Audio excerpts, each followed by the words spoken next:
Memang hakikatnya darah itu telah hilang secara fisik.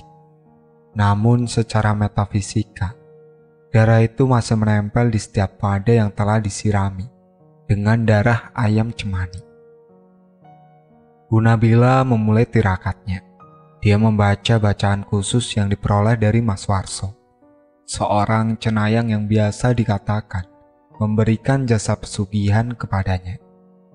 Pewangian menyan memenuhi ruangan dan membuat Pak Surya sedikit batuk-batuk karena tersendak. "Bu, masih lama?" tanya Pak Surya. Bu Nabila masih fokus duduk sila dengan kedua tangannya berada di atas lututnya. Dia membaca sesuatu yang tidak dimengerti oleh Pak Surya. Pak Surya mencoba mendekati Bu Nabila. Namun ketika dia ingin menyentuh pundak Bu Nabila, Pak Surya merasakan bebauan menyan itu telah berganti menjadi bau pandan. "Kok baunya berubah ya?" tanya Pak Surya.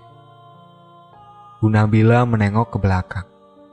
"Udah Pak, tirakatnya sudah selesai," ucap Bu Nabila sambil tersenyum, sambil menatap ke arah pojokan ruangan itu.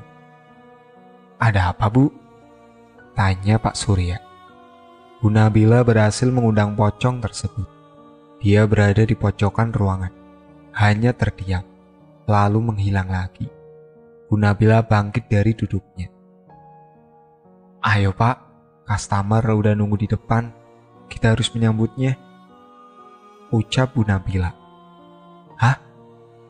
tanya Pak Surya. Tiba-tiba Mariono mengetuk pintu ruangan sambil berkata, "Pak, Bu, di depan banyak customer, kita kewalahan," ucap Mariono. Bu Nabila tersenyum mendengar hal itu. "Kok bisa?" tanya Pak Surya. "Ayo Pak, kita bantu-bantu. Besok kita buka lowongan kerja. Barangkali kita butuh chef banyak untuk masak." Senyum Bu Nabila. Bukanlah yang mudah bagi Pak Surya untuk mempercayakan apa yang baru saja terjadi. Ini seperti mimpi baginya. Setelah sekian lama kedai miliknya tidak pernah ramai. "Pak, lihatlah, customer kita berdatangan dengan sendirinya," ucap Bu Nabila dengan penuh semangat. Pak Surya hanya memandangi para customer yang berasal dari berbagai kalangan. Ada yang pelajar, pekerja, mahasiswa, dan mahasiswi. Bahkan beberapa darinya adalah pekerja negeri sipil yang memang kedatangannya membuat hati Pak Surya terpukau. "Bu, ayo bantu yang lainnya." Pak Surya dan Bu Nabila melayani customer yang terus berdatangan. Entah sudah berapa ratus customer yang mendatangi, hingga kedai yang hanya memuat kurang dari ratusan harus tumpah ke jalanan. Belum tahu pasti apa penyebab customer tersebut berdatangan. Namun yang pasti, ini adalah berkat pesugihan pocong yang dilakukan keduanya untuk menarik para customer dan mencicipi makanan dan minuman yang tersedia di kedai tersebut. Yang membuat Pak Surya terkejut lagi adalah kedai ini buka dengan cepat dan tutup dengan cepat. Tidak sampai 5 jam seluruh pasokan makanan di dapur telah habis. Begitu juga dengan semua minuman. Hari-hari yang ditunggu benar-benar dirasakan oleh Pak Surya. Atmosfer positif dari para customer yang mengatakan bahwa makanan dan minuman tempatnya sangatlah lezat dan nikmat. Belum lagi terhadap para karyawannya yang sangat ramah dan sabar dalam menyambut para tamu. "Pak, lihatlah pemasukan kita hari ini," ucap Bu Nabila sambil menghitung data pemasukannya di hari pertama menggunakan pesugihan pocong. Bu Nabila benar-benar menikmati keputusan yang diambilnya. "Benar kan Pak, ini sangat mujarab," jelas Bu Nabila. Pak Surya hanya tersenyum lebar, sedangkan Fahmi dan Indah sangat kelelahan. "Bu, tolong tambah pegawai lagi. Kalau besok masih sama seperti hari ini, bisa-bisa kita mati Bu," ucap Fahmi mengeluh. "Bener Bu, tadi customernya banyak banget. Kok tumben ya?" Ya namanya ada strategi baru, pasti ada suatu perubahan yang gak bisa dinalar oleh pikiran. Jelas Fahmi. Nanti besok kita cari 2 pegawai baru lagi ya. Siapa tahu besok juga ramai pengunjung. Jadi kita sudah siap dalam melayani customer, ucap Bu Nabila. Namun dari tadi Mariono hanya terdiam. Dia tahu bahwa semua ini karena pesugihan. Dia telah melakukan kesalahan besar karena telah bersekutu dengan setan untuk menuju kaya raya. Lagi-lagi Pak Surya masih penasaran akan bagaimana pesugihan itu bekerja. Bukannya dia ingin mencari tahu, namun sesuatu yang di luar nalar kadang membuat pertanyaan dalam dirinya sendiri. Nanti kalau besok ada pegawai baru, jangan lupa untuk dikasih tahu cara-caranya. Karena untuk sekarang dan seterusnya, kedai kita akan selalu ramai, ucap Bu Nabila. Ibu bisa tahu dari mana? Tanya Indah. Bu Nabila menghampiri Indah. Kedai kita akan maju, ucap Bu Nabila.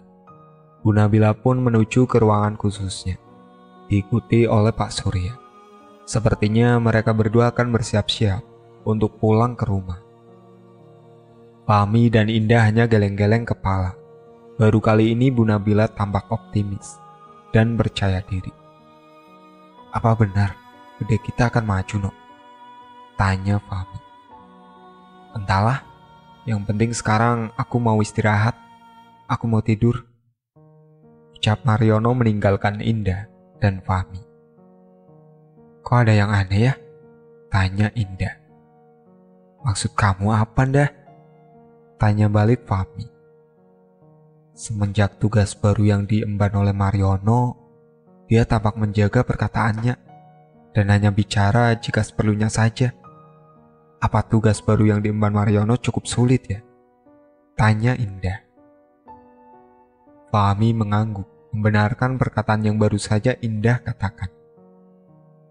Lalu ditambah lagi Bu Nabila yang sangat percaya diri bahwa besok dan seterusnya kedai akan ramai. Apa ini gak aneh? Kedai kita biasanya ramai kalau ada diskonan aja kan?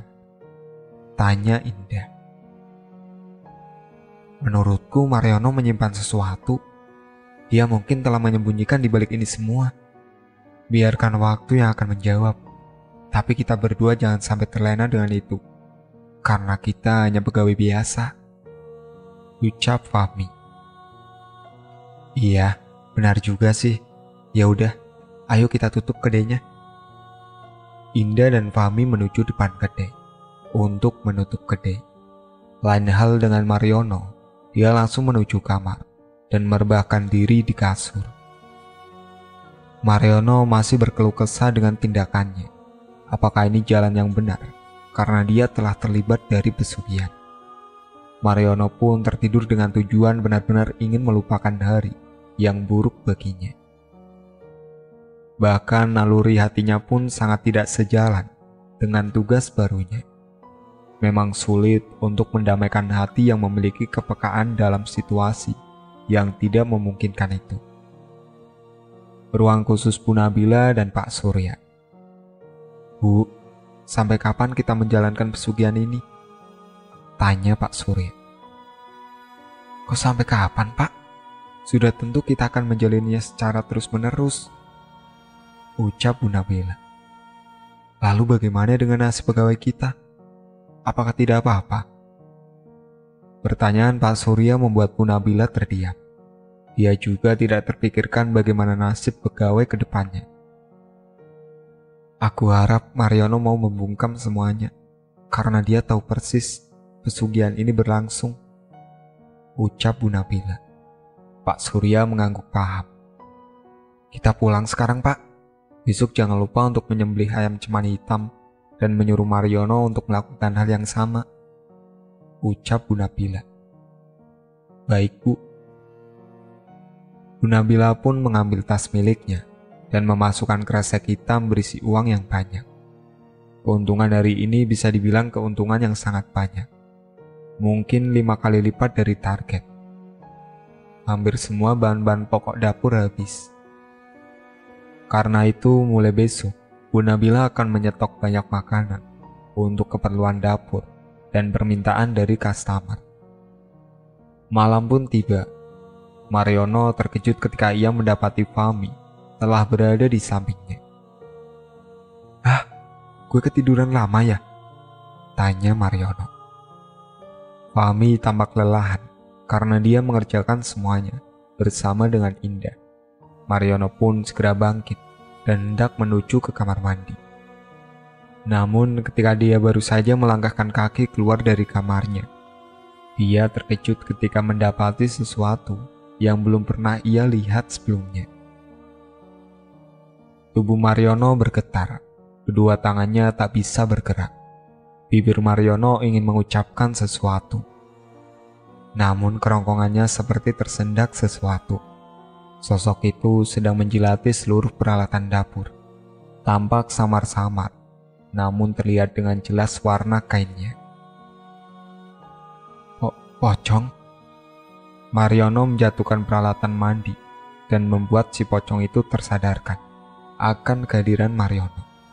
Mariono melangkah mundur, namun langkah kakinya agak berat, seperti ada yang menahannya untuk bergerak mundur. Dalam hati, Mariono memberontak kepada tubuhnya agar segera digerakkan. Namun antara ketakutan dan pikirannya tidak sinkron, menjadi satu. Pocong itu menyeringai dengan wajah yang menyeramkan. Di mulutnya penuh dengan darah, persis dengan darah ayam cemani hitam yang Mariono tumpahkan ke seluruh alat-alat dapur. Dengan cepat pocong itu mendekat dan kini ia berada di hadapan depan Mariono.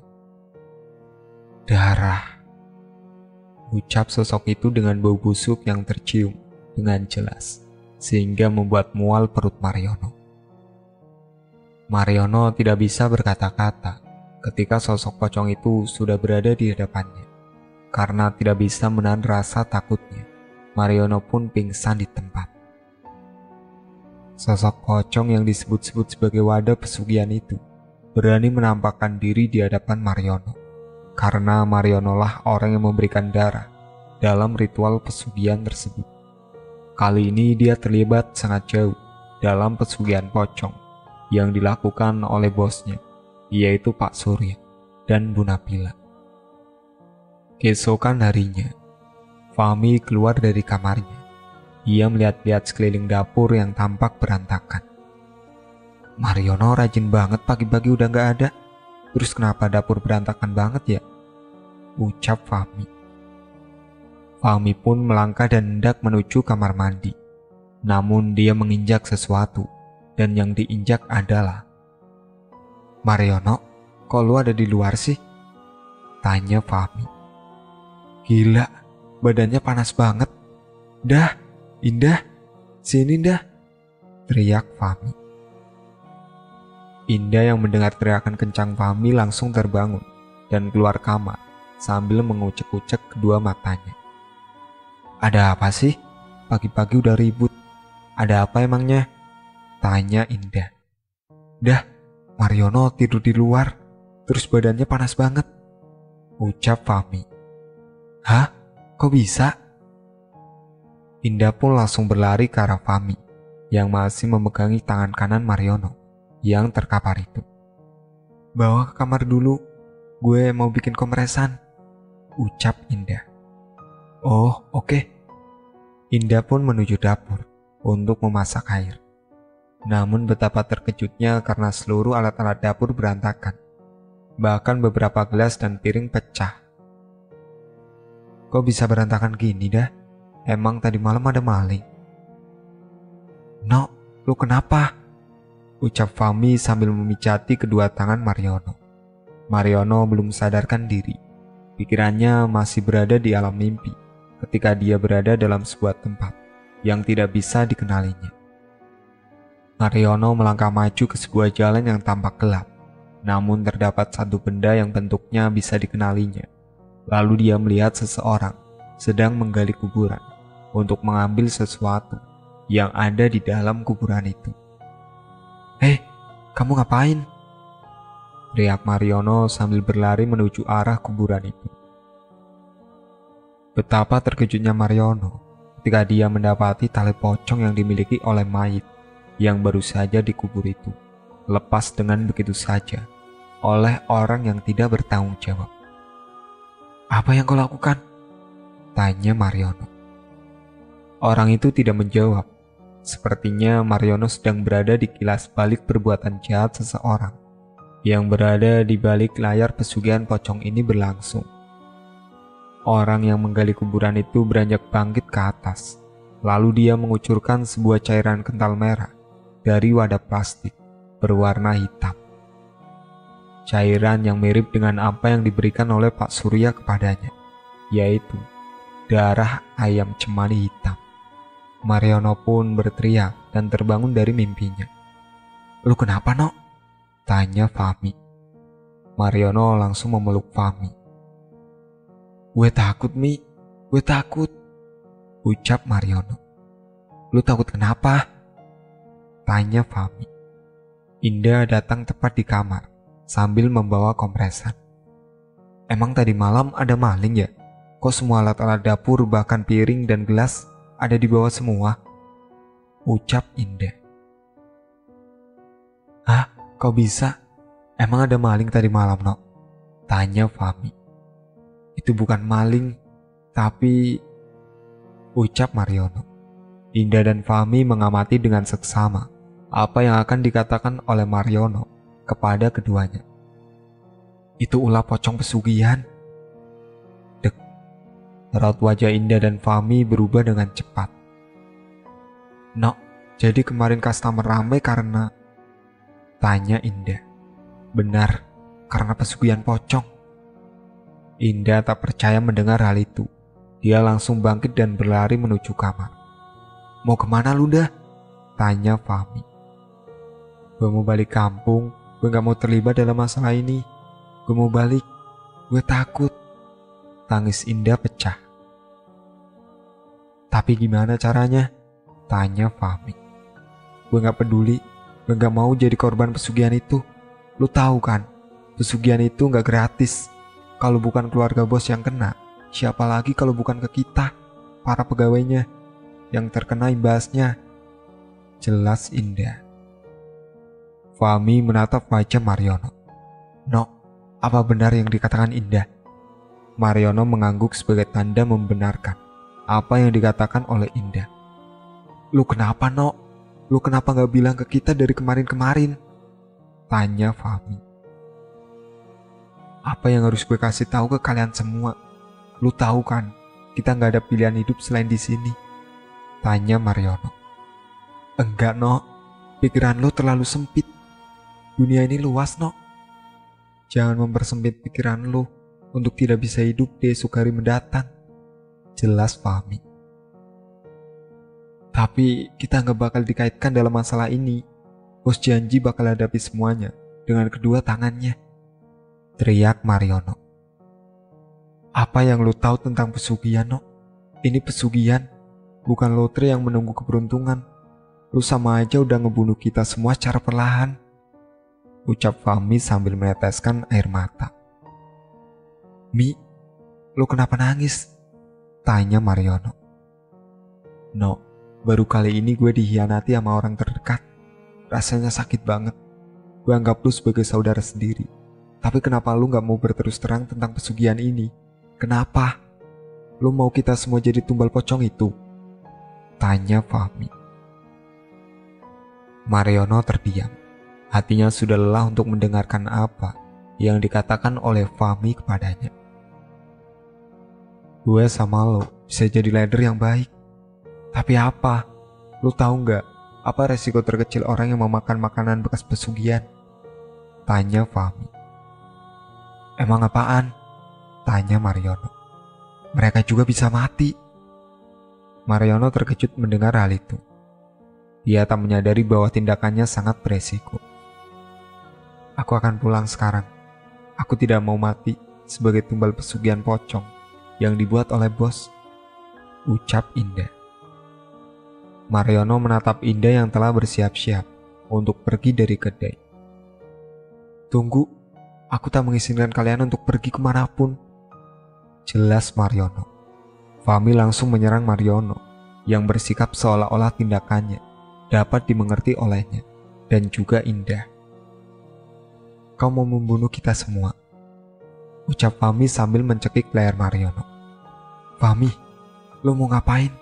Lepasin tangan lo," ucap Indah. "Lo kabur duluan, biar gue yang beresin Mariono di sini," jelas Fahmi. "Kalau kalian semua kabur, mungkinkah kalian semua akan selamat?" tanya Mariono.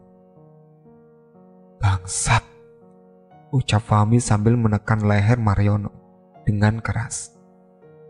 "Pilihannya ada dua, kita semua yang akan mati karena kesalahan kita sendiri, atau kita bisa selamat dengan jalan yang tidak diduga-duga," ucap Mariono. Fahmi mencekik leher Mariono sampai benar-benar Mariono tidak bisa berkata-kata. "Fahmi, lepasin tangan lu dari Mariono," ucap Indah. "Apa maksud lu, ah?" ucap Fahmi dengan tegas. "Benar kata Mariono, kita keluar pun percuma, karena bos akan curiga. Kita cari jalan yang lain untuk bisa keluar." "Apa jalannya?" tanya Fahmi. Indah hanya terdiam. Fahmi pun melepaskan cekikan kuatnya terhadap Mariono. "No, lo tahu kan, apa-apa saja ritual ini. Apa ada jalan keluar untuk membatalkan semuanya?" tanya Fahmi. Mariono masih memegangi lehernya. Dia pun menatap tajam Fahmi. "Pesugihan hanya akan berhenti jika tuannya mati."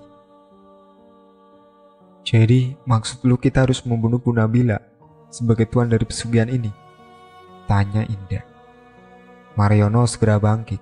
Dia berjalan melewati Fahmi dan Indah. "Ruangan itu adalah kuncinya," ucap Mariono sambil menunjukkan jarinya ke arah ruangan khusus milik Bu Nabila dan Pak Surya. "Kenapa dengan ruangan itu, Nok?" tanya Fahmi. "Gue tadi barusan mimpi bahwa ada seseorang yang mengambil ikatan pocong. Mungkin itu adalah dalang dari pesugihan ini terjadi. Kita akan membakar tali pocong itu atau membuangnya jauh-jauh dari tempat ini," ucap Mariono. Orang yang dimaksud dalam mimpi Mariono adalah Mbak Warso, orang yang berjasa dalam melaksanakan pesugihan dan membuat perjanjian dengan pocong tersebut. "Tapi bagaimana jika Pak Surya dan Bu Nabila tahu?" tanya Indah. "Kita hanya berdiskusi dengan Pak Surya," jelas Mariono. Tiba-tiba suara Pak Surya memecah belahan diskusi ketiganya mengenai pesugihan pocong dan bagaimana caranya agar bisa selamat dari jeratan serta rongrongan ketakutan itu. "Nok, kok banyak gelas dan piring pecah? Emang semalam ada kucing ya?" tanya Pak Surya dari kejauhan. "Dah, cepetan, masuk kamar sebelum Pak Surya datang kemari," ucap Fahmi. Indah langsung berlari ke kamarnya dan langsung meletakkan barang-barangnya. "Nok, kamu udah bangun belum? Kok kedai berantakan banget ya?" tanya Pak Surya. Fahmi pun menyuruh Mariono untuk tertidur. "Lu tidur aja, gue yang bilang bahwa itu adalah ulah kucing. Jadi lu jangan bikin Pak Surya curiga terlebih dahulu," ucap Fahmi. Mariono mengangguk paham. Fahmi pun langsung menuju ke dapur untuk menemui Pak Surya. Sedangkan Indah, dia masih mengintip Pak Surya dari balik pintu. "Ada bos, Mi?" tanya Indah. "Lu di kamar aja, jangan keluar-keluar. Biar gue yang ngurusin masalah ini," jelas Fahmi. Fahmi langsung menuju ke arah Pak Surya. Fahmi melihat Pak Surya sedang membereskan piring-piring dan gelas yang berserakan di lantai. Namun di tangan kanannya Pak Surya sedang memegangi bungkusan plastik hitam.